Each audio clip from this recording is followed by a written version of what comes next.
Good evening and welcome to the April 15th, 2024 session of the Johnston County Public Commissioners. I will now call our meeting to order and thank the crowd that is here. I don't think they're here for the one sitting up here, but we do. It's good to see a good crowd, and as always, those watching on YouTube, good to have you with us as well. As is tradition for us, we will open with the invocation and the pledge. Commissioner Stevens is going to do the invocation, and Commissioner Godwin will lead us in the pledge. So if you choose so, please stand at this time.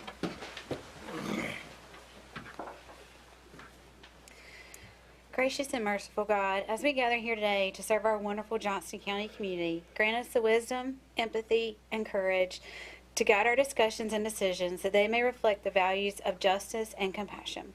Bless our endeavors with understanding and cooperation that we may work together for the betterment of all. Amen. Amen. Please join me in the pledge. Present arms.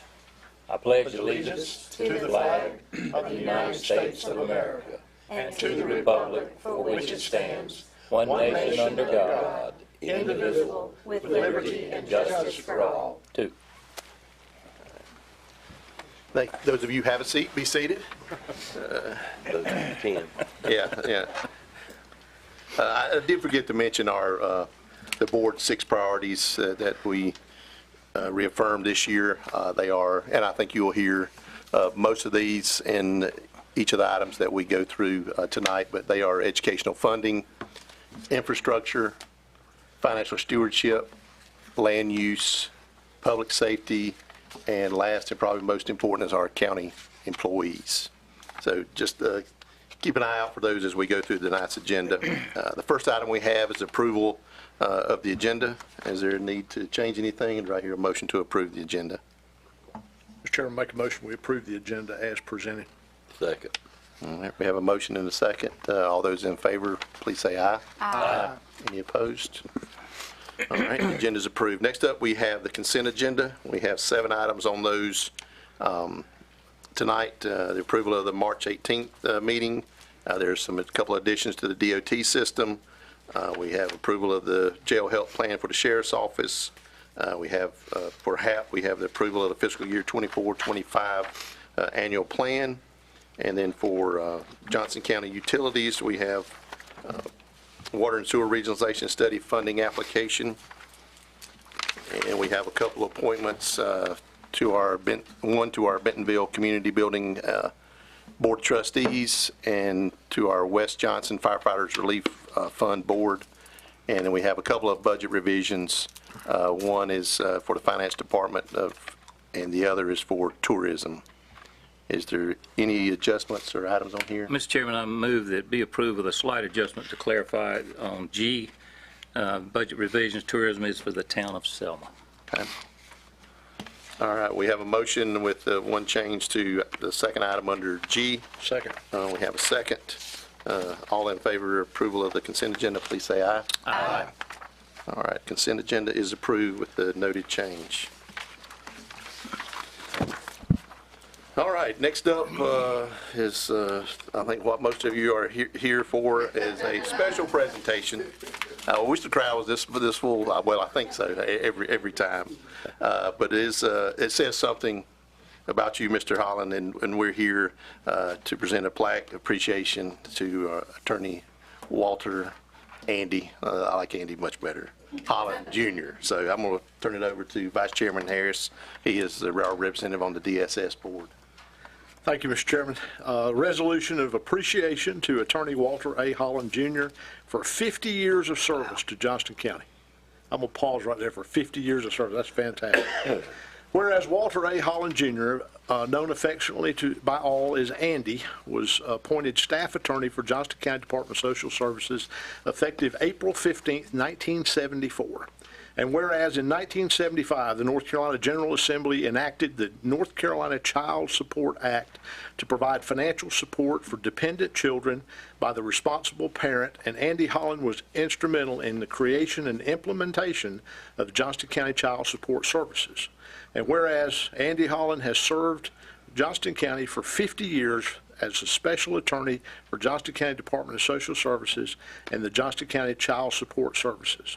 And whereas Andy Holland has provided Johnston County Department of Social Services and the Johnston County Child Support Services with sound legal advice during the course of his service by displaying courage and fortitude in ensuring compliance with applicable North Carolina state general statutes, thus protecting the interests of Johnston County, its employees, and its citizens. And whereas Andy Holland has effectively managed and successfully guided Johnston County Department of Social Services and Johnston County Child Support Services through litigation and with ability to negotiate, mediate, and creatively resolve disputes. And whereas Andy Holland's guidance, counsel, and support has benefited Johnston County, he is considered a valued colleague and friend that gives of his time to assist others. And whereas Andy Holland is retiring from his law practice after a long and distinguished career serving others, and he will truly be missed in the day-to-day operations of the Johnston County Department of Social Services and Johnston County Child Support Services. Now therefore be it resolved by the Johnston County Board of Commissioners that Johnston County expresses its deep gratitude and appreciation to Walter A. Holland, Jr. for his 50 years of wise counsel, advice, and service, and wishes him only the best in his well-deserved retirement. Adopted this 15th day of April. And Mr. Chairman, I'll make that in the form of a motion to approve. I second. All right, we have a motion and a second. Any other discussion? All right, all those in favor of adopting the resolution, please say aye. Aye. Resolution is adopted. Mr. Holland, if you'll meet me at the podium. Yeah, and I didn't know, Mr. Hall, if you've got, after 50 years, we'll give you a minute if you want to say something over there. Couple minutes even. Called him Andy so much I didn't know his name was Walter. Good to see you, sir. Yes, Thank you sir. for being here. We appreciate you. I'm going to present this plaque to you. It says, with sincere gratitude and appreciation for 50 years of dedicated service to Johnston County, Walter Andrew Holland, Jr., and in recognition of devoted service to Johnston County Department of Social Services and Johnston County Child Support, April 15th, 1974 to April 15th, 2024. Wow. Thank you, Patrick. We appreciate you very much. Thank you so much. If you'd like to have your family come up and take a picture with you, how would you come up?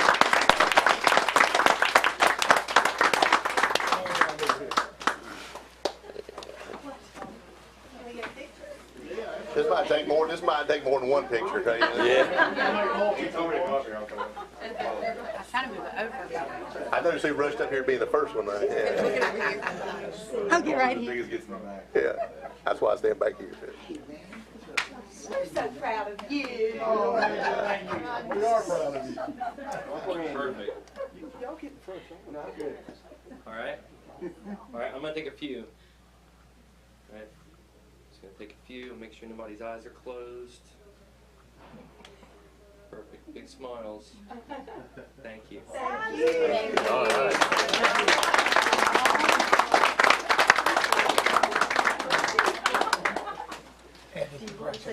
Thank you, sir. Appreciate it. Yeah. Congratulations. Thank you. And congratulations and thank you. Thank you.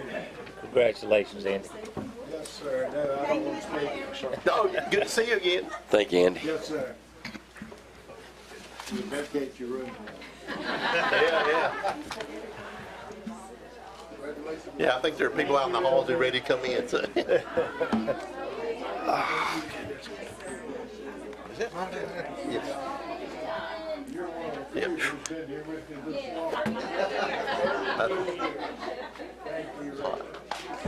There's no. You're killing me. In my defense, I did not know there'd be we love you, 60 though. people. We love you, but you're killing me.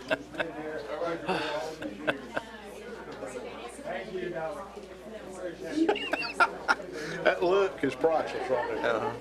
There's a lot of You staff. gonna go? You want to? Oh, you got it. Okay, My you won't cousin's go out get your. there, Sandy. Listen, I would Okay. never Be turn San that Diego. back up without starting with a blue.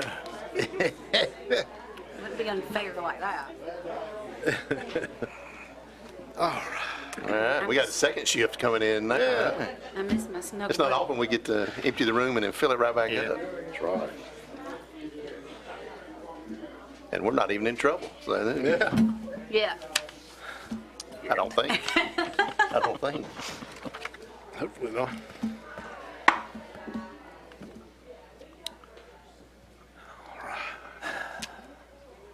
All right, now we're to the public comment portion of the meeting, and we do have one scheduled. Derek Applewhite here is to speak on behalf of the Friends of Joco Parks.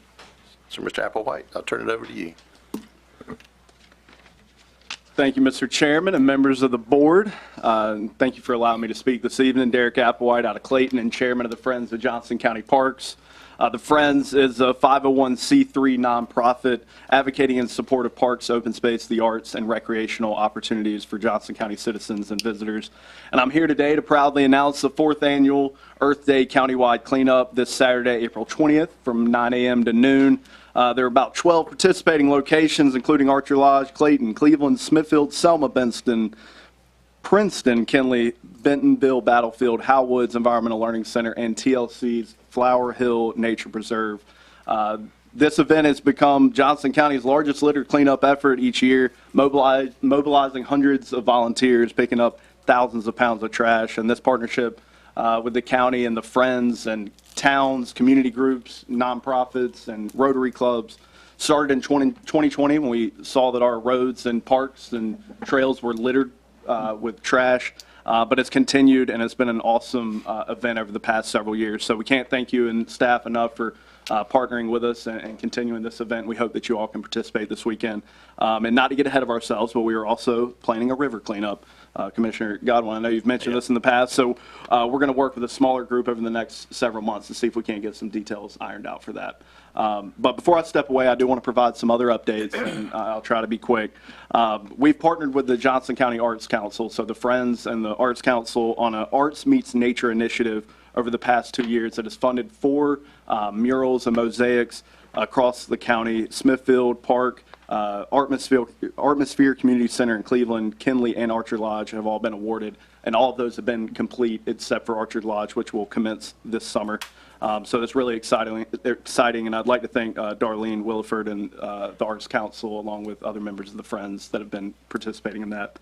We've also adopted 2 segments of the Mountains of Sea Trail around Bentonville, and we've held our first trail maintenance cleanup last month. We had 15 volunteers that got out there and helped clean up some trail. Johnston County is fortunate to be positioned as the trails crossroads of North Carolina, where the Mountains of Sea Trail and the East Coast Greenway cut through the county. So we're proud to be part of maintaining those assets. And finally, I want to commend this board and staff for the tremendous dedication to parks and open space over the past several years.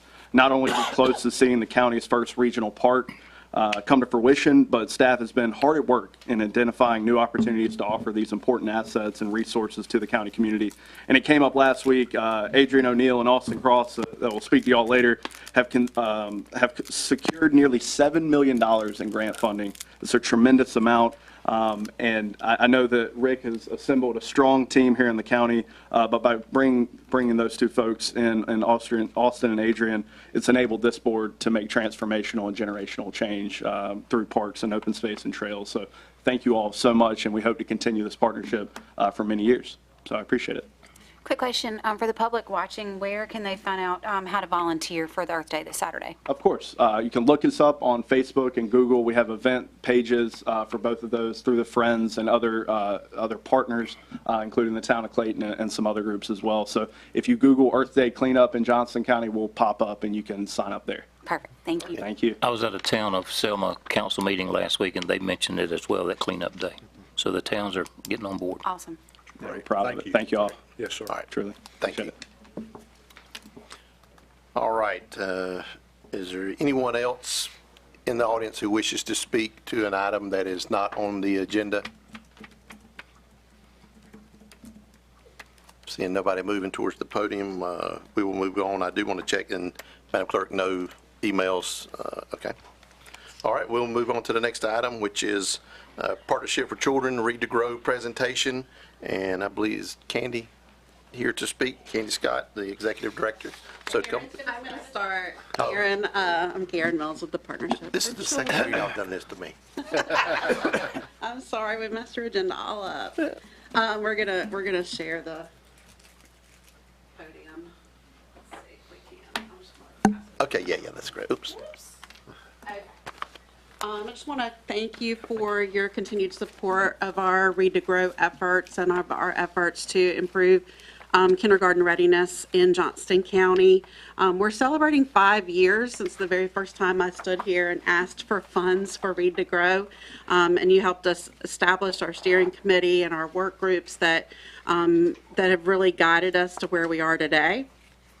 We know that third grade is a pivotal year in a child's education. We like to say that it's the year where they move from learning to read to reading to learn.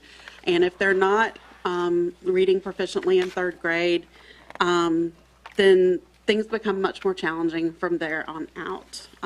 They'll be more likely to drop out of school, become incarcerated, be low-wage earners as adults, and be dependent on social programs. As I mentioned, we started with a broad group of community stakeholders to better understand the issues and needs of our specific community. We used well-established research to form 3 action teams to focus on key areas, including kindergarten readiness, summer learning loss, and regular school attendance. We used available data to choose 4 target school communities to receive a little bit more intensive interventions from our work and our volunteers. And some of the programs that you all may be familiar with or have heard of is our Booked for Summer events, where we provide second grade students who are going to be going home for the summer 3 books to take home to read. We have our Pause for Reading events where children actually adopt a pet and they agree to read 15 minutes a day to that pet over the summer months. We have our attendance poster campaign. So we're doing lots of fun things, and we really are finding that we're making a difference with our work. And so I'm tasked today with the data presentation, which is in your annual report. It looks like this. And on the first page of that, you're going to see that Johnston County, we have about 51% of our children reading on grade level at the end of third grade. This means they're scoring a 3, 4, or 5 on their EOG. Some people consider a 4 or 5 college and career ready, but third grade proficiency includes those 3s. And you can see that all 4 of our target schools have actually surpassed where they were pre-COVID on their third grade reading. So we're doing some good things between our partnerships and what the schools are doing. We know that what we're doing is working. The county is pretty stable, but some of our schools have made significant increase, including Benson, you can see there, which is almost on the same level as our county as a whole. But there are some areas where our children continue to struggle, including our economically disadvantaged English language learners and students with disabilities. This is the second on the first page. It's the bottom graph. Our economically disadvantaged or English language learners and students with disabilities continue to fall way behind our county as a whole. And so our target schools really are, many of their demographics fall in the same categories. And so there's specific challenges that they're facing that we need to still continue to work on. All right, on the second page, summer learning loss and chronic absenteeism. Summer learning loss is a little difficult to explain, but this graph shows in the orange is our 2022 end of year where students fell in their reading proficiency, and the blue shows where they were at the beginning of 2023. So we had 3 months in the summer between those 2 numbers, and generally you're going to see that little loss that you see in Johnston County. We went from 7% to 8%. When we look at the same type of data for our target schools, we're seeing that we did make a significant impact in 2 of our target schools. Benson, their loss went from 13% in 2022 to only 7% in 2023. And South Smithfield went from 27% learning loss in 2022 to only 15% in 2023. The others didn't see the same growth. And we'll continue to work with those schools to see if we can make more impact there. The average chronic absentee rate, this is the bottom graph on the second page. We are trying really, really hard to understand why children are chronically absent. It does have a huge impact on their education. And what you can see here is that in Johnston County as a whole, almost 20% of children are actually chronically absent. And it's higher in these target schools. And we're participating in some listening sessions and learning sessions with families. But our next steps are going to really to dig into that data and find out who these kids are, because this is only a number. Are they kids whose parents don't have cars, and so if they miss the bus, they can't take them to school? Are they kids who are being suspended from school? And what can we do to help support these particular children to ensure that they're able to be in school, seated in school with their teachers? And then on the third page, we'll look more closely at our kindergarten readiness data. 65% of students are entering kindergarten in Johnston County ready to learn. In our target schools, you'll see that West Smithfield, South Smithfield, and Selma fall quite a bit below that target of 65%.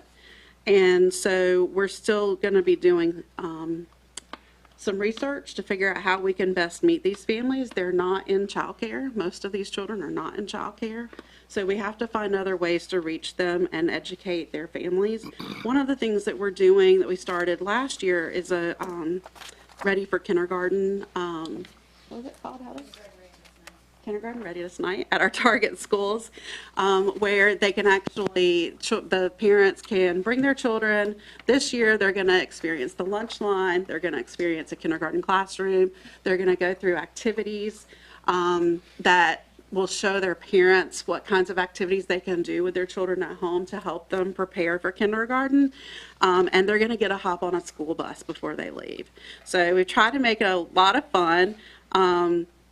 The schools have been great partners with us for this. So you can see that that we have a lot of work to do in kindergarten readiness, especially when there's not availability of NC pre-K. You'll hear a little bit more about some of our challenges with access to care, to high quality care. And just this bottom graph here shows every county. Every school in the county. The green are our target schools. And if you go to the right towards Westview, everything to the left is a Title I school, everything to the right is a non-Title I school.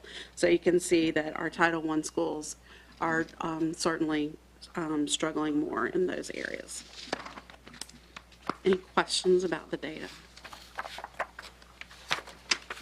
Any questions? Okay, thanks. So I have some friends here, and we'll introduce Candy Scott, our executive director. Heather Macy is our literacy coordinator. Maureen McGinnis, you guys all know, I'm sure, from the chamber. Myra Burrell from the partnership, Allison Boyd, and Chuck Williams are both board members of the partnership.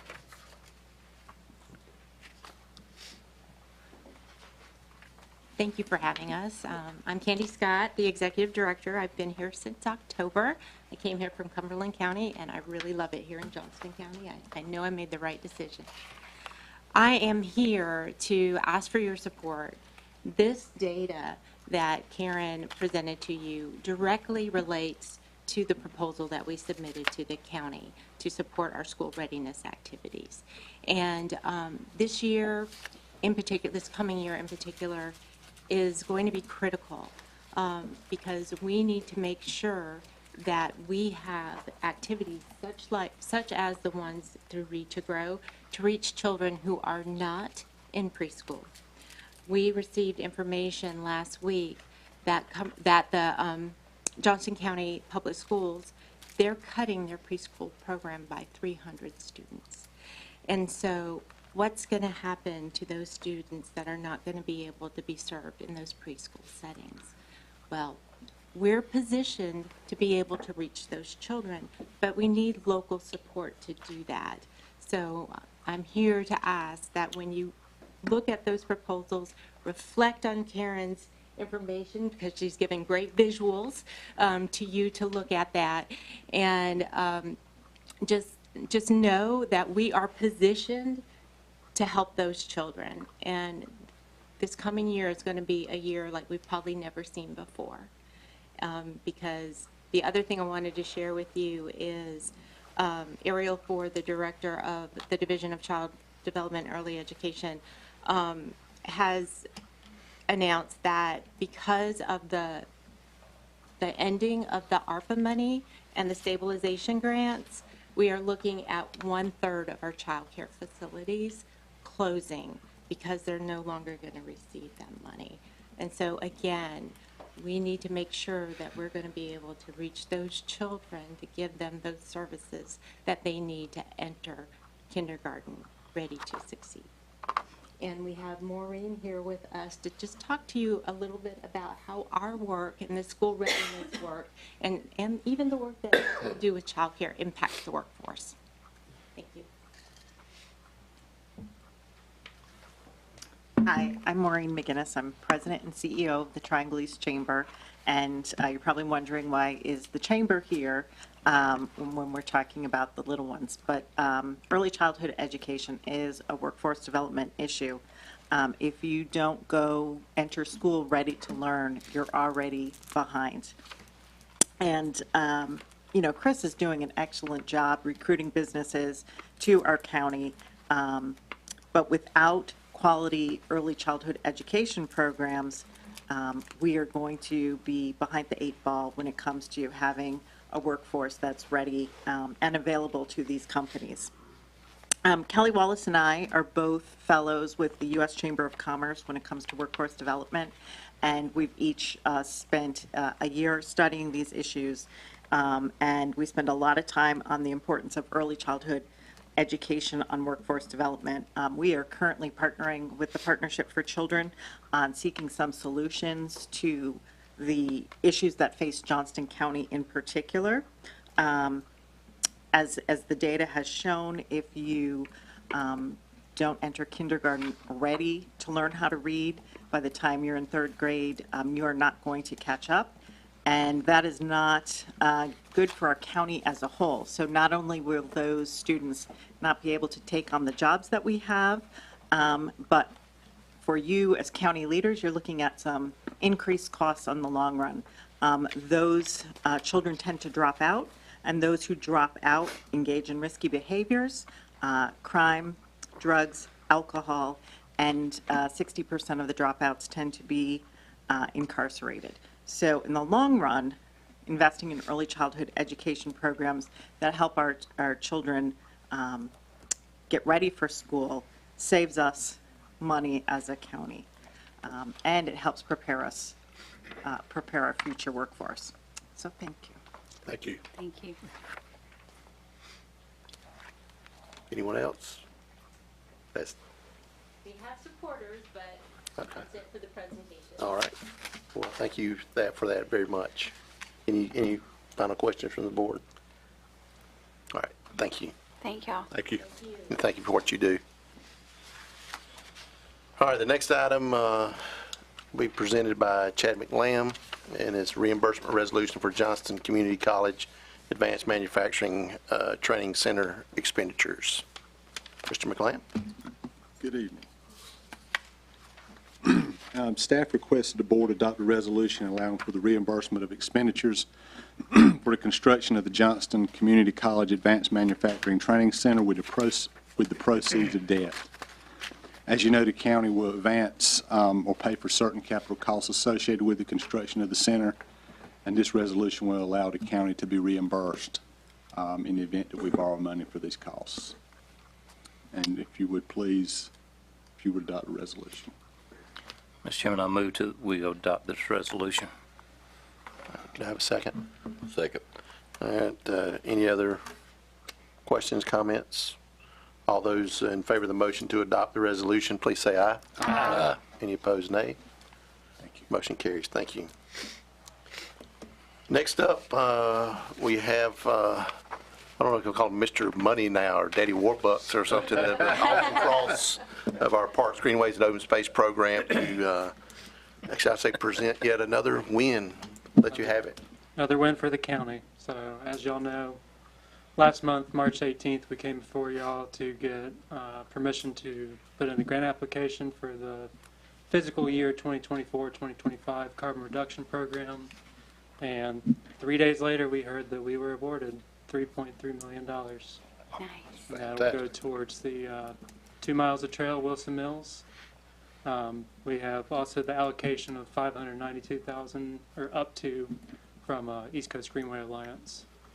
Will go towards boardwalk and trail amenities, fencing, things like that. So, with that, I would like to get the Board of Commissioners to accept this award. We'll bring forward a allocation letter at a later date, whenever we get that.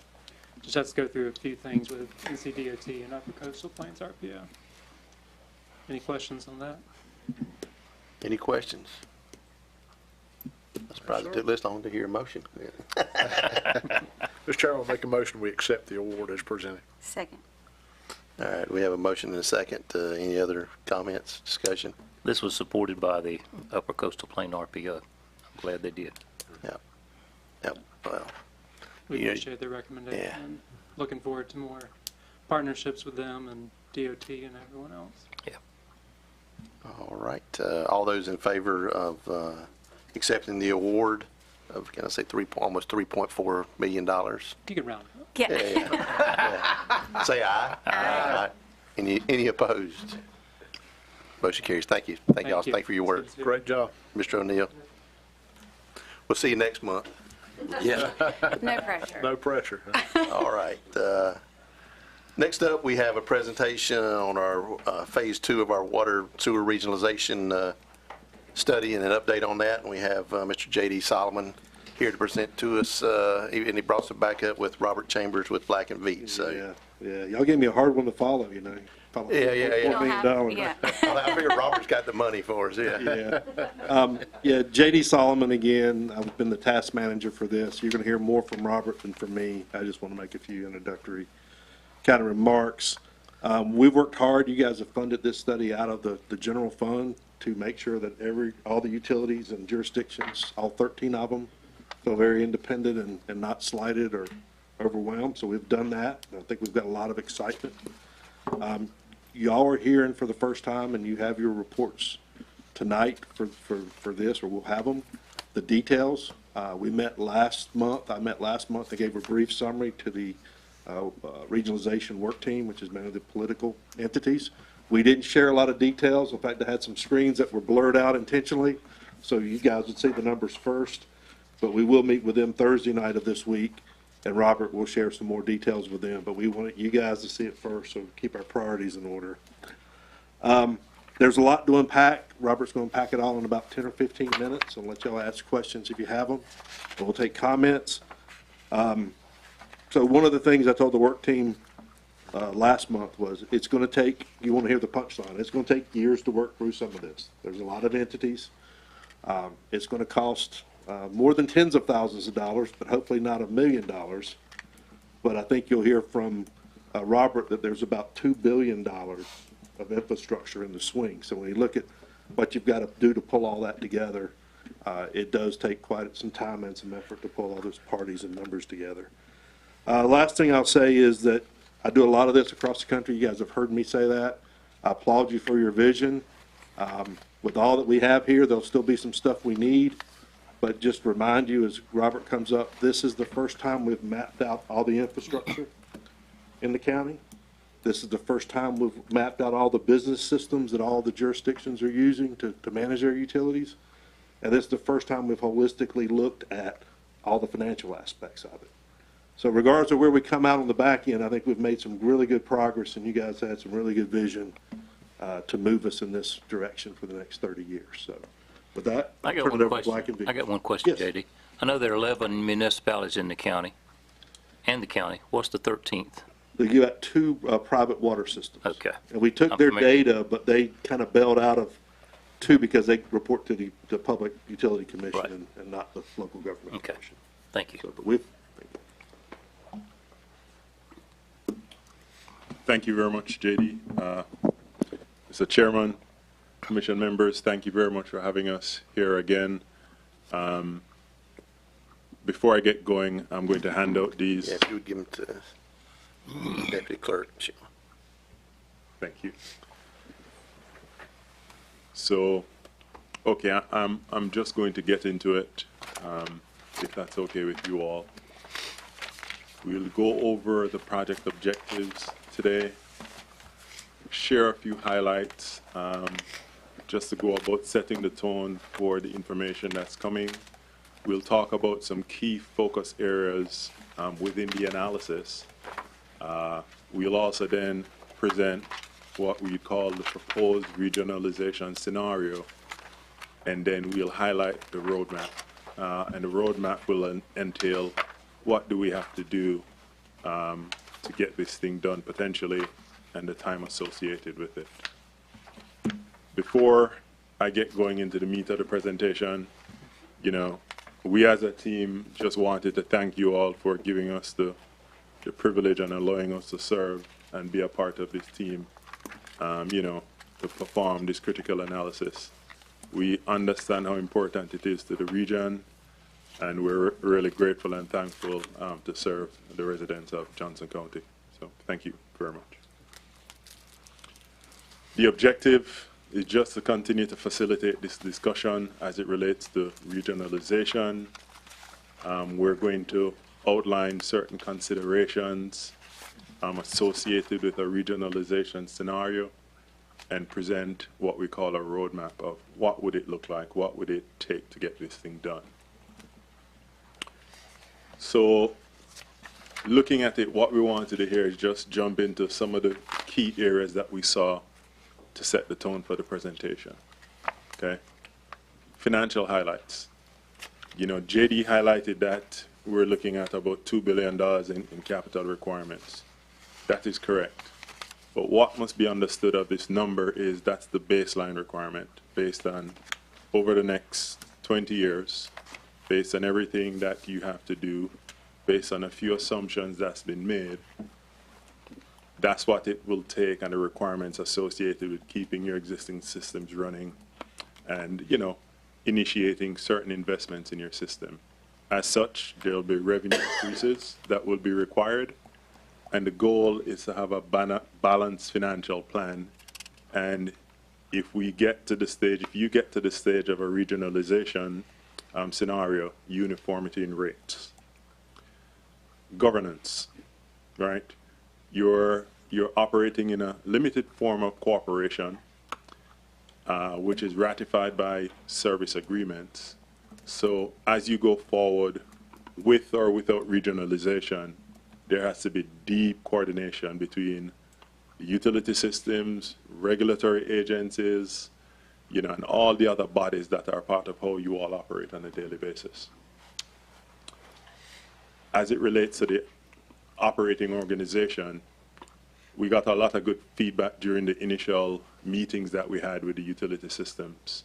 Staffing was an item which we got multiple reports on not having adequate or enough staff because of the current staffing market. As it relates to maintenance services, there are opportunities with how maintenance is performed. And ultimately, we've seen some initial signs that we will caveat as it relates to your cost of operations, which may be, you know, a little higher in some areas. Ultimately, we're trying to achieve system resiliency, and that becomes the ultimate goal. The proposed regionalization scenario is what we call a self-contained authority. And what that does is recognize the critical but separate issues associated with operating the water and sewer system. Okay, so we'll highlight that form and what it means and what it looks like. And then we've developed a 36-month roadmap as it relates to how this thing can be implemented. So jumping into some more of the details.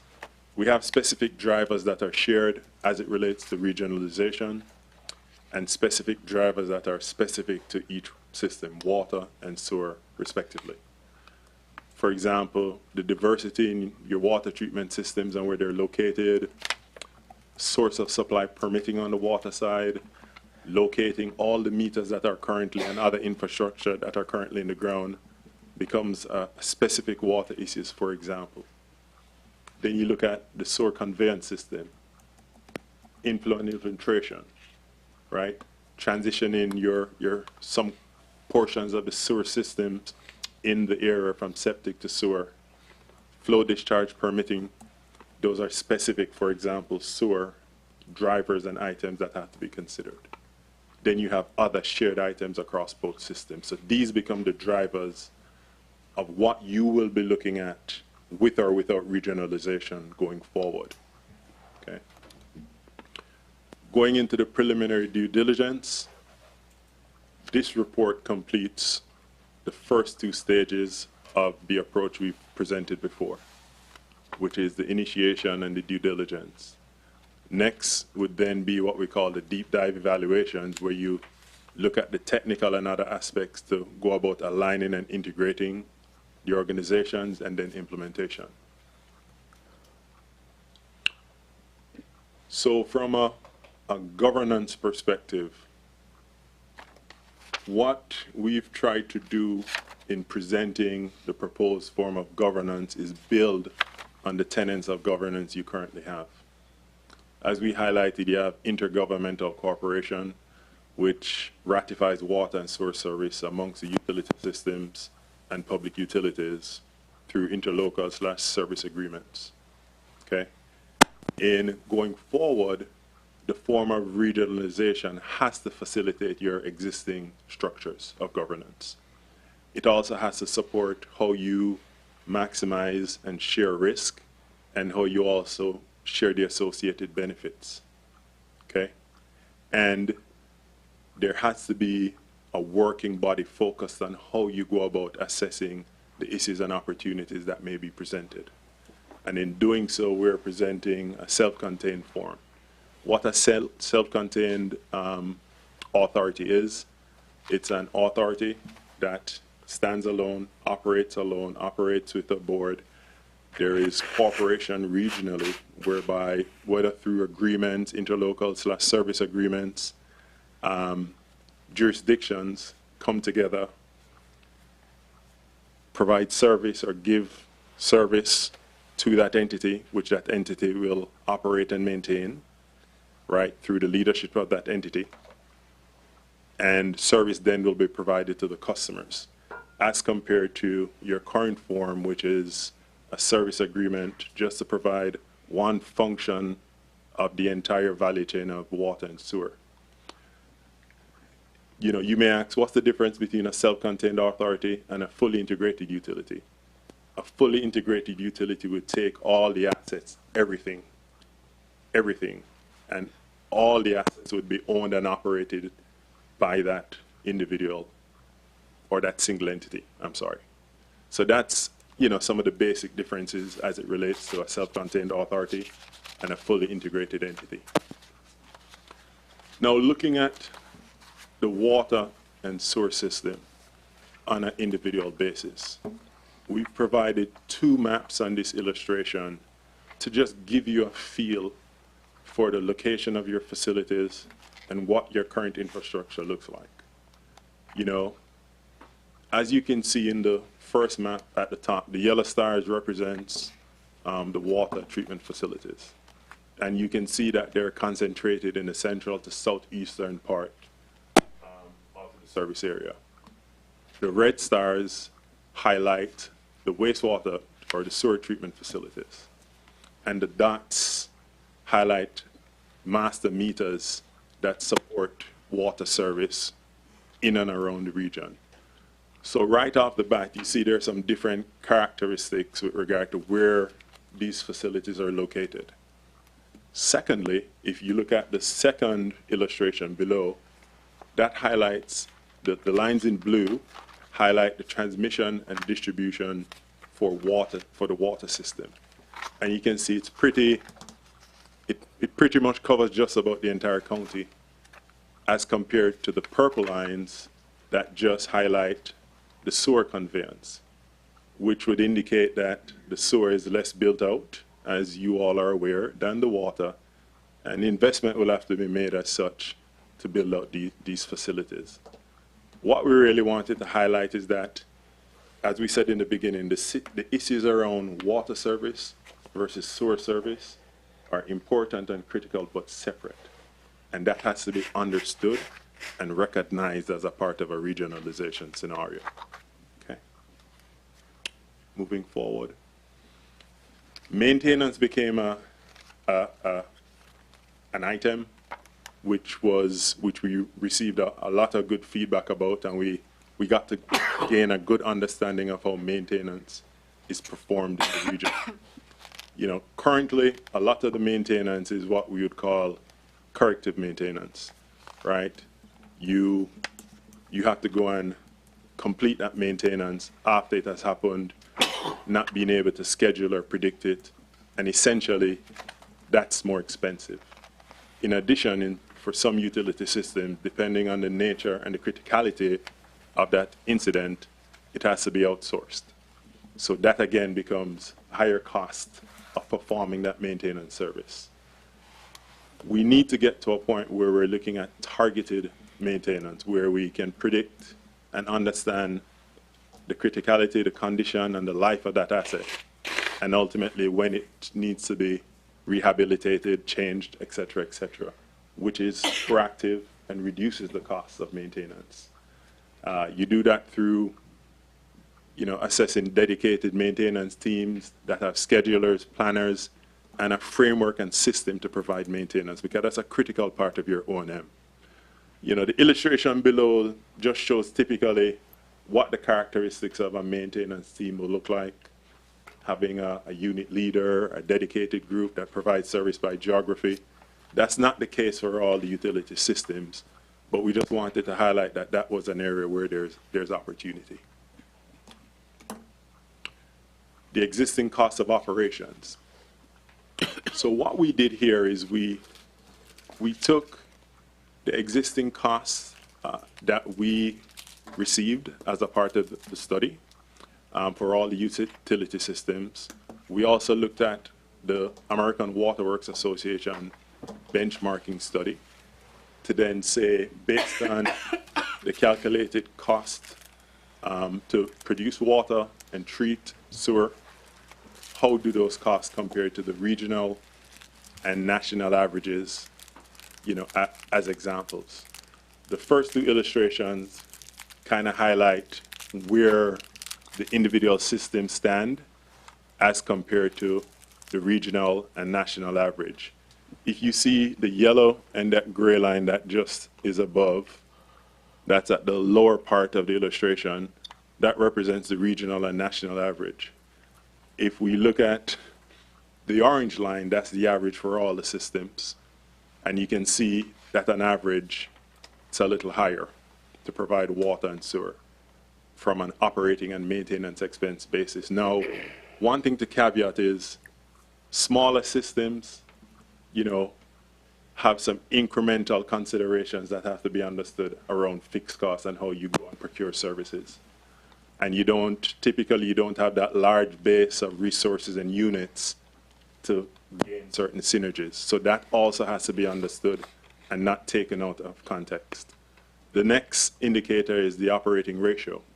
And all this says is, of the revenue dollars that you earn, how much is going of that revenue dollar is going into an operating expense.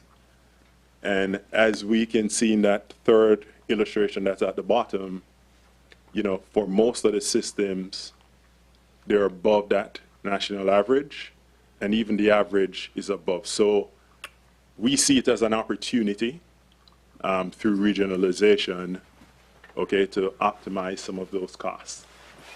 Okay. So, Robert, in those, sure. I mean, it's hard to see, and I'm sure they're better in our report, but the oranges are the average of the local governments in our study, and then are the other national and regional on top of each other typically at the bottom? Yes, sir. All right. Is there some good news coming somewhere? Yes, it's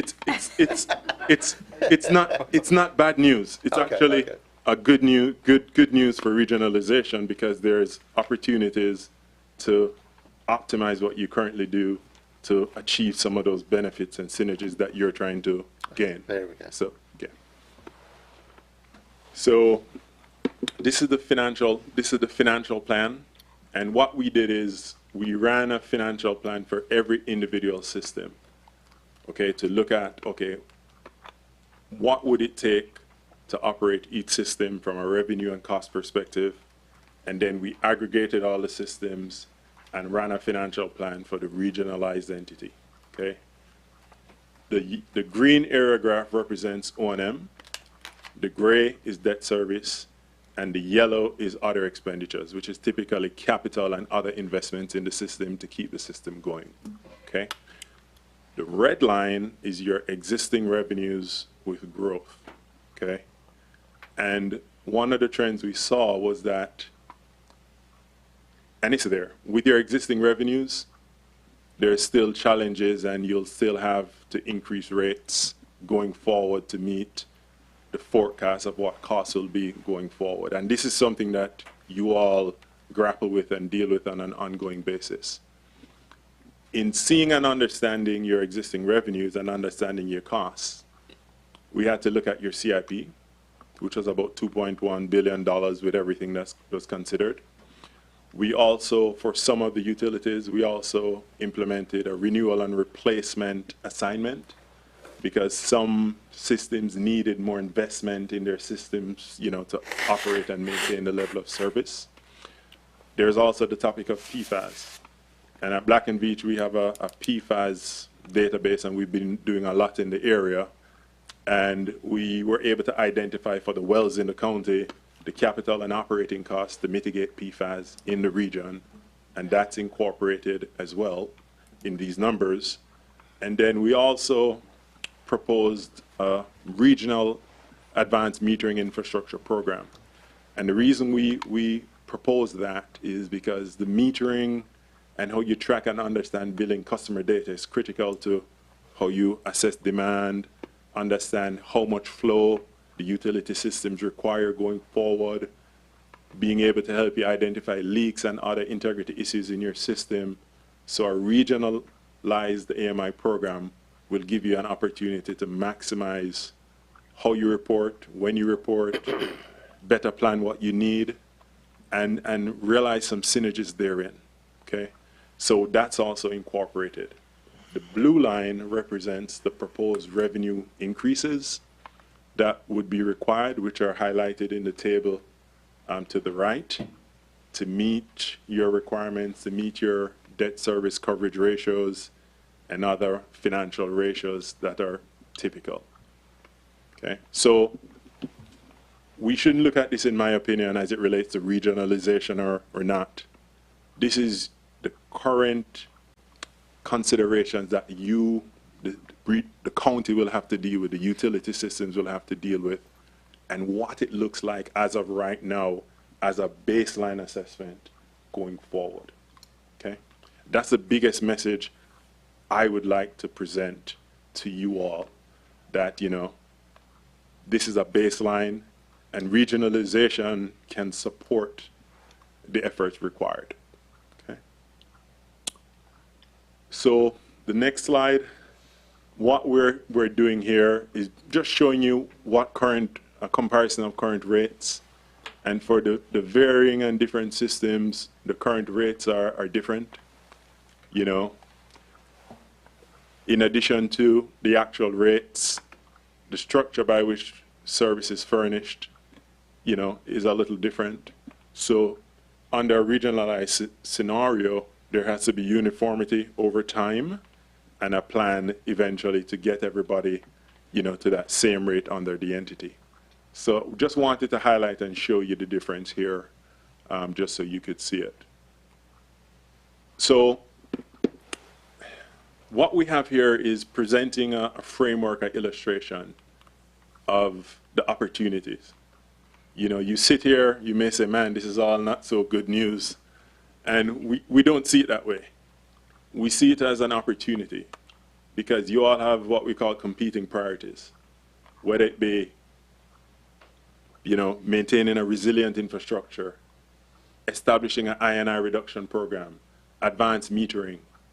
Whatever it is, it's an opportunity. But to us, it's how do you implement and how do you maintain the system to make sure that you maximize the opportunity that's ahead. You know, we have a framework here that's utilized before that aligns the county strategy with the regionalization strategy and how you implement it. So for example, you'll have overarching goals associated with all the functions, whether it be organization, infrastructure, and how you implement the strategies and initiatives, and how your customer base, the market, everybody plays a part in trying to achieve business excellence. So from a resiliency perspective, this is a comprehensive approach to how you prioritize and decide upon these competing priorities.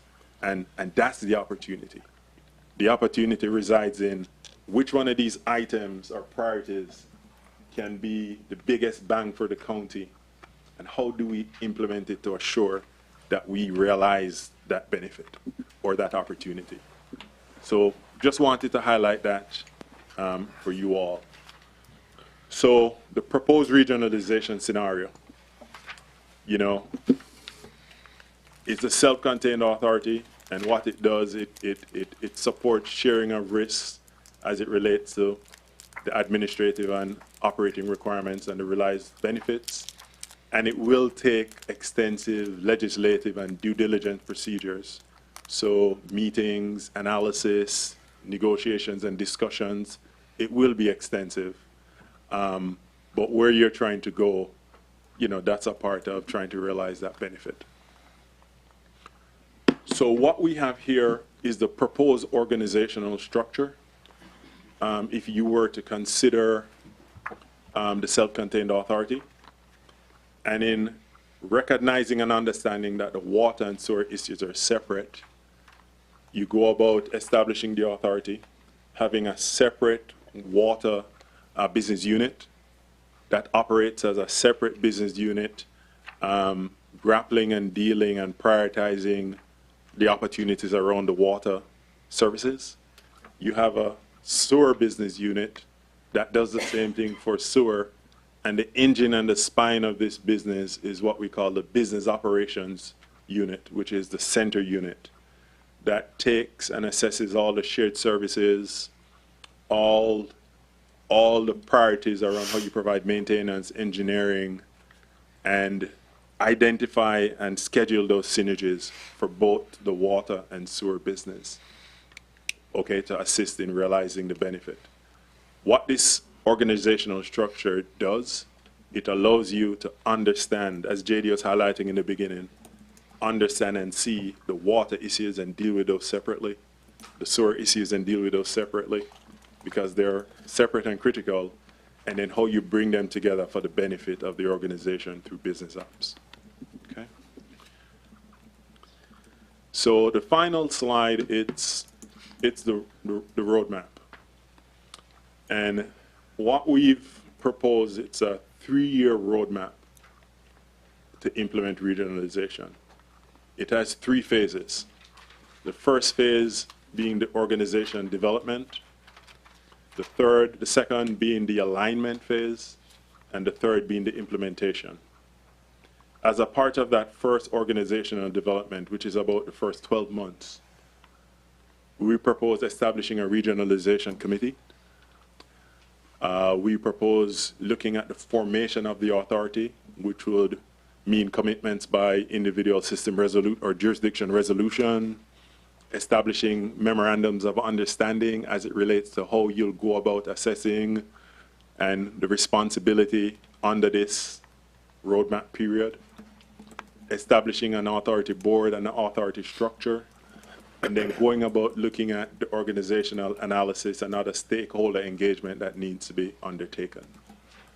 Upon completing that first phase, the second phase then becomes the alignment, whereby you look at, okay, how do you align these organizations to optimize and maximize the operations of that entity going forward? So looking at the integration studies you need to do, the infrastructure studies, start looking at sourcing financing for the formation of the authority, looking at the financial and regulatory aspects. And the studies that we're proposing are included in the report, but we couldn't put everything here.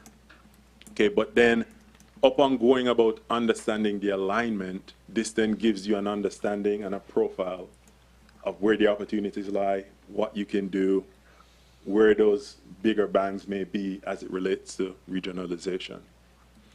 And then in the third year, the implementation, phase 3, you go about officially forming the authority and then starting to put all the aspects in play so that at the completion of year 3, you'll have a running authority. So that becomes a roadmap that we're proposing as it relates to how you look at regionalization. In closing, the next steps, developing that regionalization committee, initiating the authority forming activities, completing those organizational assessments, also establishing a stakeholder engagement plan that helps you to develop a cadence of how you communicate so that you can retain feedback and guidance from your stakeholders. And then the final one, which is always the most important, we all communicate. So thank you very much, but that concludes our presentation. All right, anybody have any questions, comment? I know you already got 24 pages. That looks a little thicker than 24 pages. So it gives us all something. I will say that being part of the committee with the towns looking at regionalization, it seems the 3 year is 3 years. It's not 2 years, not 18 months. It's going to take time to get there. And as Robert went through there, it's not a simple fix. It's something we got to get into and stick with and stay on. That's the key, is keeping that focus, or else 36 months won't be enough. Right. So I will say, I think the spirit, and JD was at the last meeting we had, but I think the cooperation right now, it's still good and strong, and I see, I talk about the bad news, but I guess there's opportunities there because we have, different local governments are all doing something different, and we've got to start matching up where we can to even think about moving forward. So I don't know whether to thank you for this or not, but I appreciate the hard work that went into it. No problem. May I add one thing? Sure. And I didn't add it. As a part of this process, the cooperation and commitment that was expressed from all the utility systems, some systems were excited, some were just excited, but they all wanted to share and understand what they thought of regionalization, what couldn't work, what could work, why it hasn't worked in the past.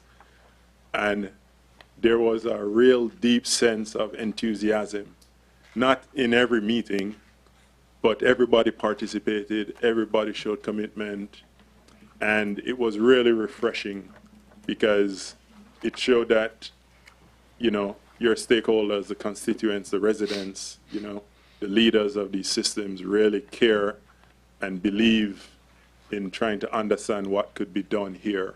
So I didn't highlight that before, but I really want to just highlight that because we really got great participation. Everybody was responsive. Everybody provided information. Everybody provided clarity. And sometimes that's the toughest part of actually completing or initiating these studies. So I just wanted to highlight that as well. Okay. Thank you. Thank you. Thank you. Okay, thank you. Thank you. JD, do you have any closing comments before we roll on to the next item? The only thing I would probably add is at that last meeting, Butch, just to add, Representative Strickland was there, and we were asked what should we do as the local, local government. And I think what Representative Strickland said as far as applications is what's going on inside everybody's borders and renewing and replacing their systems. They need to keep going and getting those grants. But when we start everybody start to expand and grow as we go through this next couple of years, we all need to work together. Even if we're not all merged up or regionalized up, we need to look at those outside our border opportunities together, not as individual applications. So I just note that because I think all the systems want to keep moving, but and they will keep moving. But when we turn our growth and expansion, we need to continue to work as a team, and I think your work group has got that covered pretty well.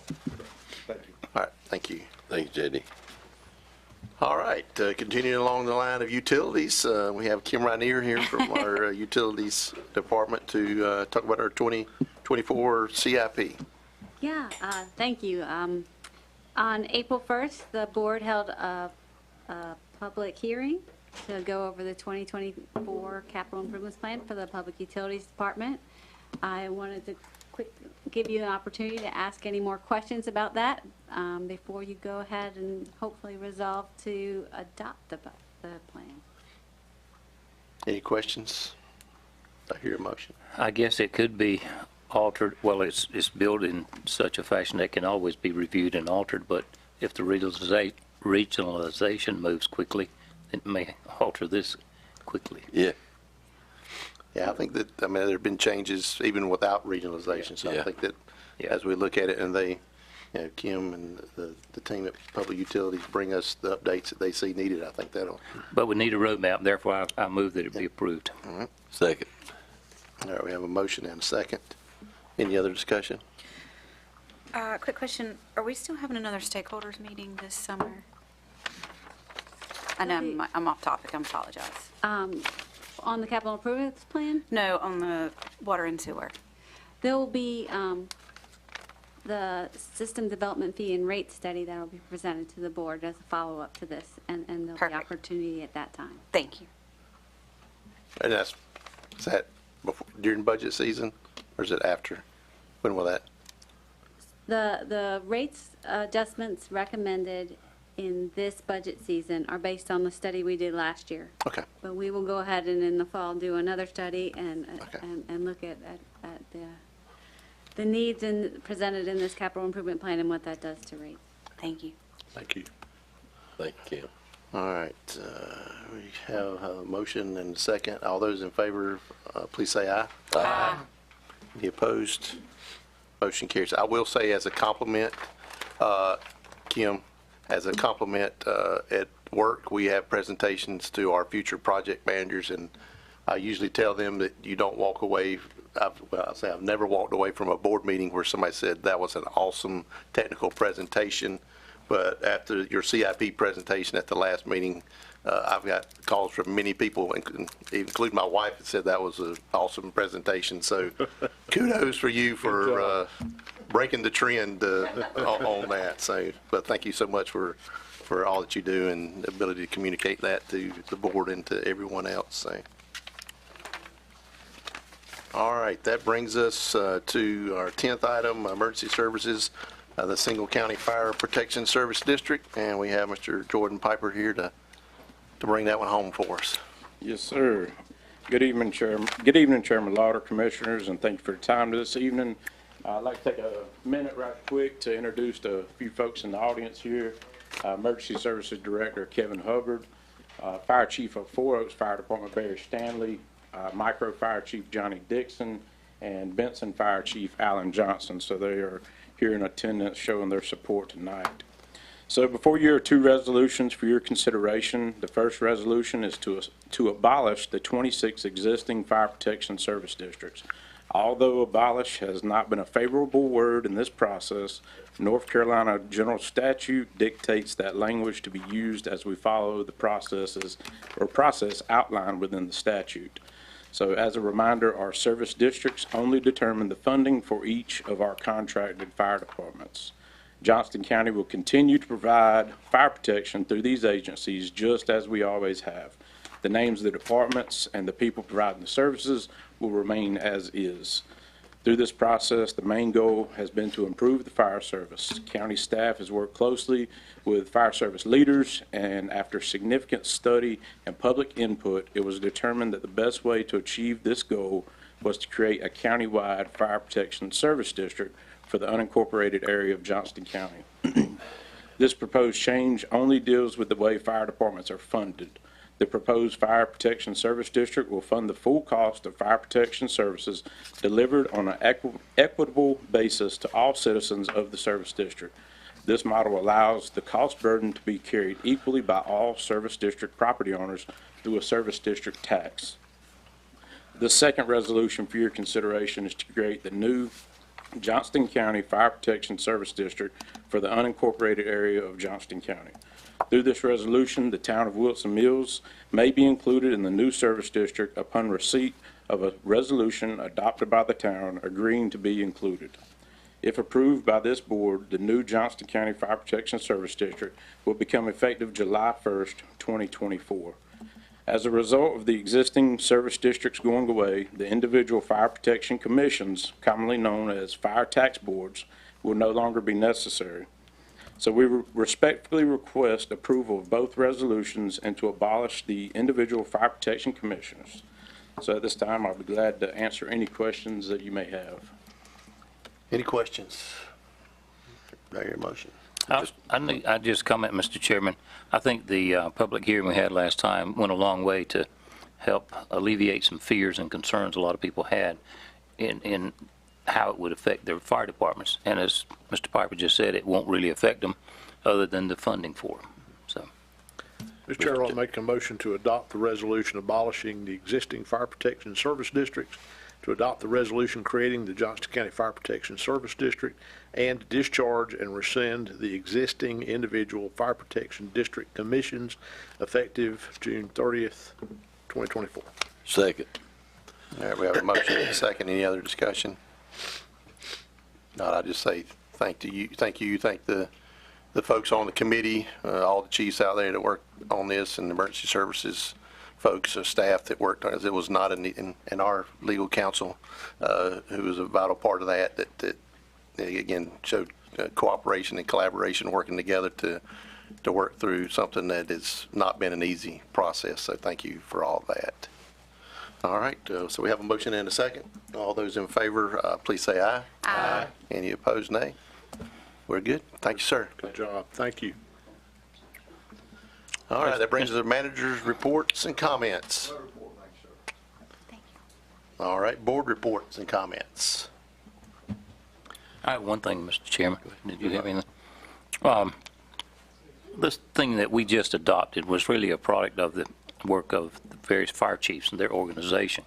So not only are they busy about their community and providing fire service, but also in looking out for the longevity down the road. And that was the whole point of putting all this together. So they're doing a yeoman's job of that from an administrative standpoint, as well as training and oversight and that sort of thing. Kudos to them. Agreed. I want to once again mention how lucky we are to have such great staff and such dedicated employees in our employment. We really should be proud of that. That's a reason they're on one of our 6 priorities. Yeah, there you go. Absolutely.